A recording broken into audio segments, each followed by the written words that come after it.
Hi, everybody. I'm Martha McCallum. Today we have a really wonderful Untold story for you. And it is the story of the West Point rugby team, which just has an incredible history. But it's really a story about the ethos of the team and the brotherhood and the love that these young men share and the success that so many of them go on to achieve in the military. So it's really it's a very moving story. I'll tell you that I got choked up just watching the trailer, and then I watched the whole movie, and it was so emotional as well. So I think the best thing to do, I have Sean Mullin here with me, and he's the award-winning filmmaker and writer and director. He's done 7 films. This is the newest. It's called Brothers on 3, which is sort of the group cheer that they say in their huddle right before they go to play these games. And West Point is just such an extraordinary place. If you have never been, you should put it on your list. It's a very, it just has so much history, and it's such an important place in American history. So without further ado, I'm going to play the whole trailer for you. And those of you who are watching this on video will see it, and those of you who are listening will hear it. But let's play it, and then we'll bring Sean in, and we'll talk about the process of making this movie. Watch. Welcome you to the United States Military Academy at West Point. Families, you now have 90 seconds to say goodbye to your candidate. Welcome to the West Point at Barbershop. Thank you. Are you doing any sports here? Yeah, I play rugby, man. West Point tracks warriors. Let's go! Get off my ball! They are the kind of person that is giving a 5-year commitment after graduation to serve in the military. The rugby team draws people who want to lead from the front. We won a national championship! Right after we won the championship, it goes from us being the underdog to having a target on our back. I think people love rugby because it's a ridiculous thing to do. Rugby's not for everybody. It's too threatening, too dangerous, too challenging. It's not easy. During one of the games, I caught an elbow or something, and I felt my whole face kind of crack a little bit. Now I'm just rocking a retainer. Rugby is the sport that most closely aligns to combat. These are the guys that are going to be on the front lines, and it's been that way for the last 50 years.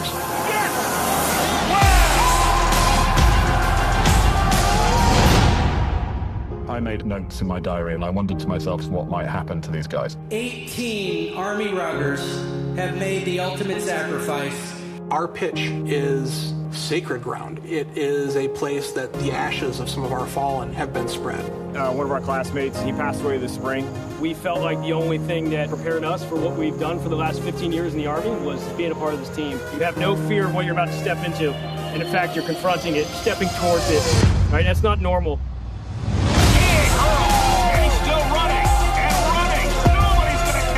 I realized that being a good leader isn't about how much you win,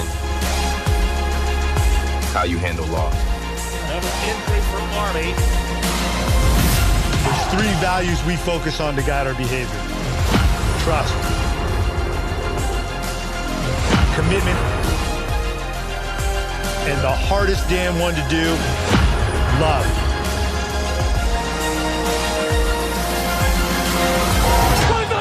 One, two, three.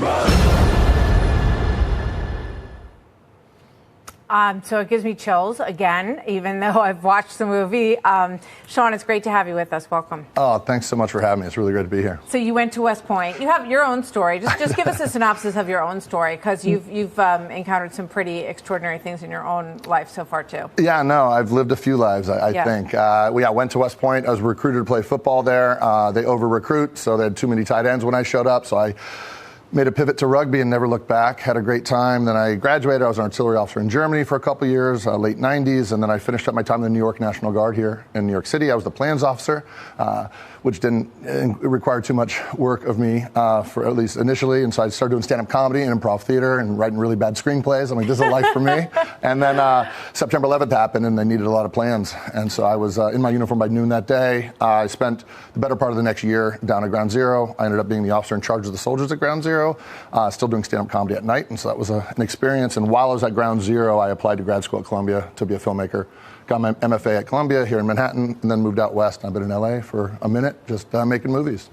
I mean, your story is fantastic, and I always like to start in these podcasts by talking about the background of the person who we're talking to. So trust, commitment, and love are the foundations of the West Point rugby team. And as they say in the beginning of the story, Larry Williams, who's the team captain, says, this isn't about a championship year. It's not a championship year story. It's about the extraordinary story of these young men. And one of the things that I loved in your director's statement, you say this isn't a rugby film. It's a film about an incredible group of resilient young men exhibiting the most authentic and refreshing version of positive masculinity I've ever seen on screen. And there's so much discussion about masculinity right now. Yeah. And that's what I love about this film. Talk to me about this team and about making the movie. Yeah, no, I mean, listen, masculinity is a big piece of the film. When I started it, I knew these guys were, I played on the team back in the 90s, and, they're much more evolved than me now. I think that the program has come a long way. But yeah, this masculinity that they show on a day-to-day basis with the hugs, looking each other in the eyes and saying they love each other, I think it's so important nowadays for young men to have this kind of opportunity to see a film like this and see a group of men like this.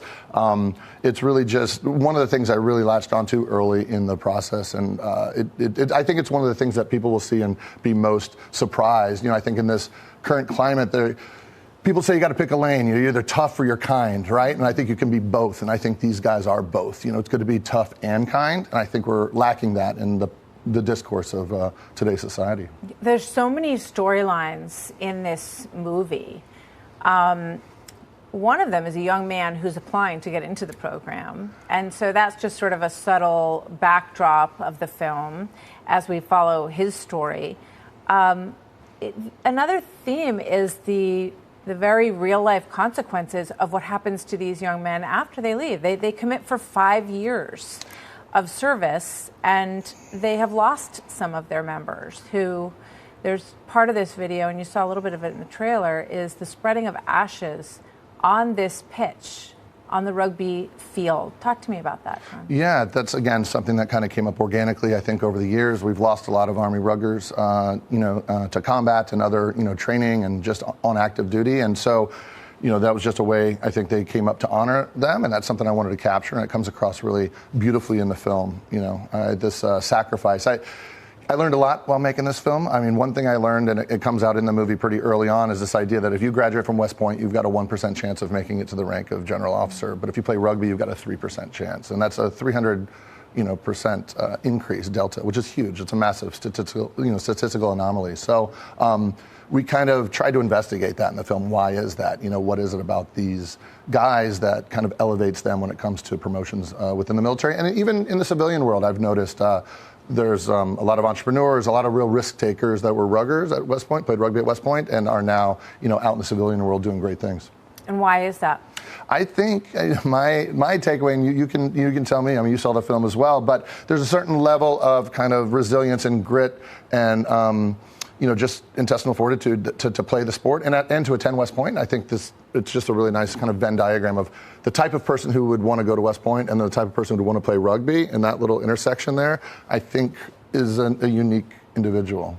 Tell us a little bit about the background of some of the coaches, because some of them were involved in offensive operations in the military that people are quite familiar with, including H.R. McMaster and including the head coach.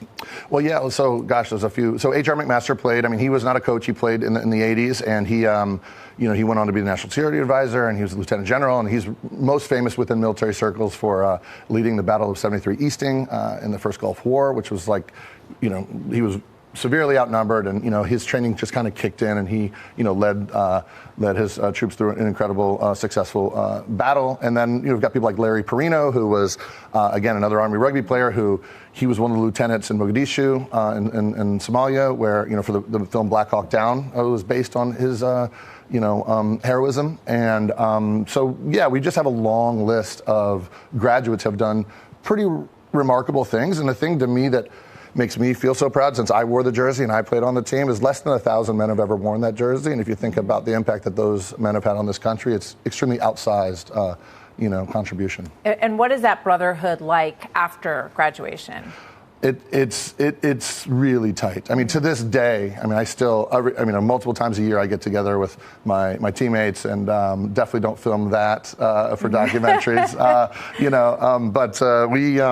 we're just so tight. It's a real honest to God brotherhood. You're there, you're so close with everybody, and those bonds last a lifetime. And I think, there's been a lot of talk about, young men I think Scott Galloway is out pushing a book now, and he's talking about, all that type of stuff. I think I read a stat somewhere like in the mid-'80s, the average young man had, 8 or 9 close friends. Nowadays, the average young man has 2 or 3 close friends. I mean, that's really a travesty. And so it was so wonderful to be a part of a community for the past few years. I mean, getting approval for this film is a whole other thing, through the Pentagon and West Point. Tell me about that. But that was, it was unprecedented. We went to them and pitched them this idea. We started at West Point, and they were on. Pitched the coach first. Pitched Coach Sherman, who's been incredible, and he said yes. And then we pitched, West Point Public Affairs. They said yes. Then we had to go to the Pentagon, and they said, what? What is this thing? Yeah. And so, we kind of had to go back and forth there a little bit. I was fortunately in a really good position. My documentary about Yogi Berra had just come out called It Ain't Over, and it was doing very well in theaters and all that type of stuff. So I had a little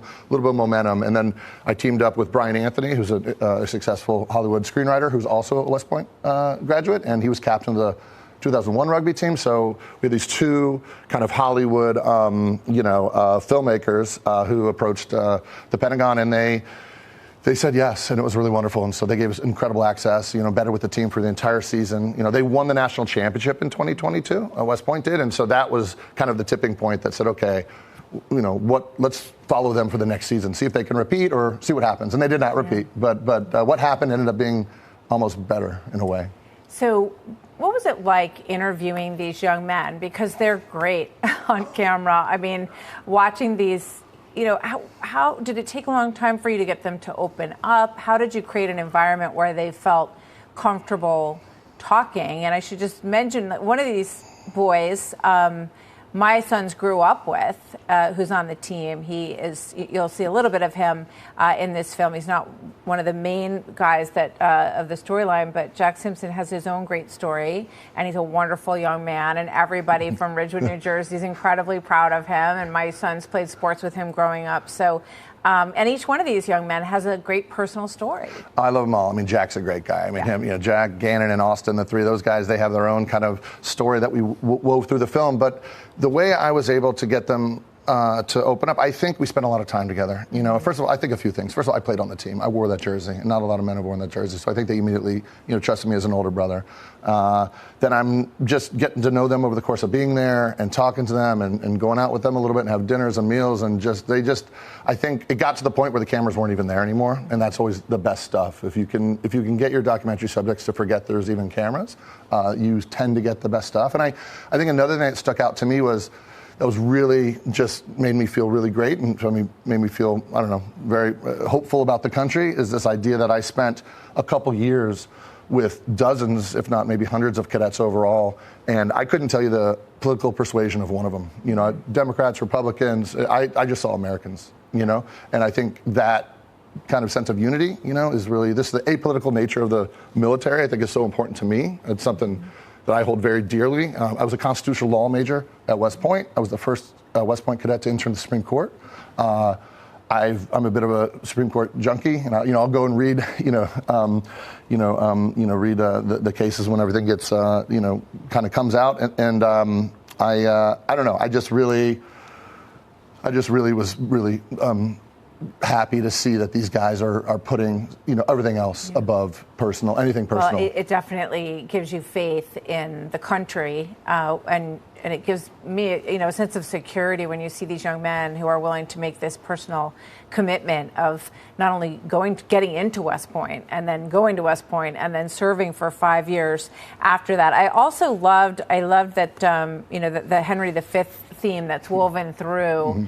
And you see the "We Few, We Happy Few" banners on the side, and there's a poet. The team has a poet. What other team has a poet? And his poem near the end is extraordinary. It's incredible. I mean, capturing that was like, as a documentarian, it's like, okay, I've got a movie now, with this poem. He didn't just sum up their season. It's Connor Fay, by the way, he's a lieutenant now. He's doing great things out in the Army. He's an incredible, incredible young man, like all of them. And the fact that he, it's graduation night, and they just graduated. He gets up on this bar stool and he gives this poem, just kind of off the cuff. I mean, he had written it, and his delivery is incredible. And he doesn't just sum up their season. He sums up the entire program in that poem, and that's really when I knew I had something special. And there's other things I don't want to give too much away, but there's a moment in one of the playoff games where one of the players approaches another player, and he says, it was a big moment, a big kick, and he says, whatever happens, just know I love you. Yeah. And like, oof. That I knew those 2 moments there were gold for a documentarian, and then I kind of formed the story around those beats. Well, I encourage everybody to go see this. Where can people see it? I know there's a premiere tonight here in New York. Yeah, I'm doing a Q&A tonight with H.R. McMaster and Johnny Haley, one of the players, the kid who made the kick there. Yeah, it's in Regal Cinemas right now, playing all across the country. So please get out and support it this weekend, ideally. And then it'll be in theaters, I don't know, hopefully the next few weeks. And then we don't have a streaming partner yet, so we are actually actively out selling the streaming rights. So that it should be streaming sometime in 2026. Well, it's a wonderful film. It's called Brothers on Three, and it's Sean Mullin's creation, who lived through this part of this story himself at West Point as a rugby player, and has gone on to do some great things. Thank you for your service, and it's great to meet you. And I hope everybody goes out and sees Brothers on Three. And it's just one of those really inspiring stories. It's a sports film, but it's a film about life. And if you have boys or girls, West Point takes boys and girls, but I think it is a really positive message about masculinity, which is such a big conversation right now in the country. So, Sean, thank you very much for joining me today. Thank you for having me and for watching the film, and this has just been really great. Well, my thanks to Karen Simpson, whose son was on the team who reached out and sent it to me. Otherwise, I wouldn't have known about it. So I'm grateful to her as well, and to their great family. So nice to be with you, Sean. Best of luck with the film. Thank you so much. That's the Untold story for today. I'm Martha McCallum.